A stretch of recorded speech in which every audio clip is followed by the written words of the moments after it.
ولا شك أن صيام هذا اليوم المبارك هو شكر لله تعالى على ما تفضل به على عباده من إنجاء موسى عليه السلام وقومه من فرعون وقومه. هذا الشهر عموما أعني شهر الله تعالى المحرم، كان النبي صلى الله عليه وآله وسلم يكثر الصيام فيه، وخاصة الصيام في أيام الاثنين والخميس، فإنه عليه الصلاة والسلام أخبر أن الأعمال تعرض على الله تعالى في يوم الاثنين والخميس. قال عليه الصلاة والسلام: فأحب أن يعرض عملي وأنا صائم.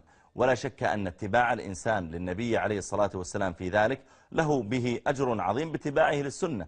قال عليه الصلاة والسلام فيما رواه البخاري قال: يقول الله تعالى: كل عمل ابن آدم له إلا الصوم فإنه لي وأنا أجزي به.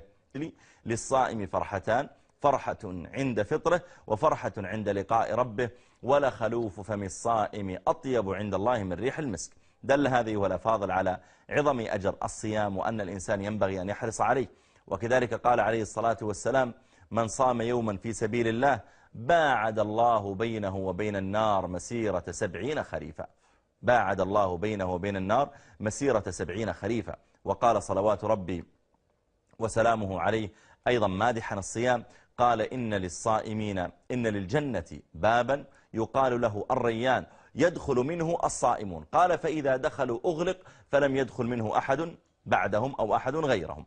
دل هذه والأفاضل على أن صيام الإنسان خاصة للعاشر من هذا الشهر الكريم من شهر الله تعالى، هذا الشهر العظيم من شهر الله تعالى المحرم، أن الإنسان مأجور عليه بإذن الله تعالى، وأنه عند الله جل وعلا له به ثواب.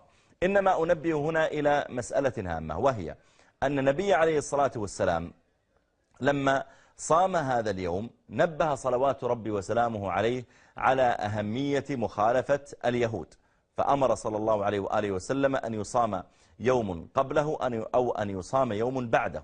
فقال عليه الصلاة والسلام لما ذكر الصوم قال: لئن عشت إلى قابل، يعني لئن عشت إلى السنة القادمة لأصومن 9 و10. وأمر صلى الله عليه وسلم أن يصام يوم قبله معه أو يوم بعده. إذن السنة أن يصوم الإنسان 9 و10 من شهر الله المحرم، أو أن يصوم 10 و11.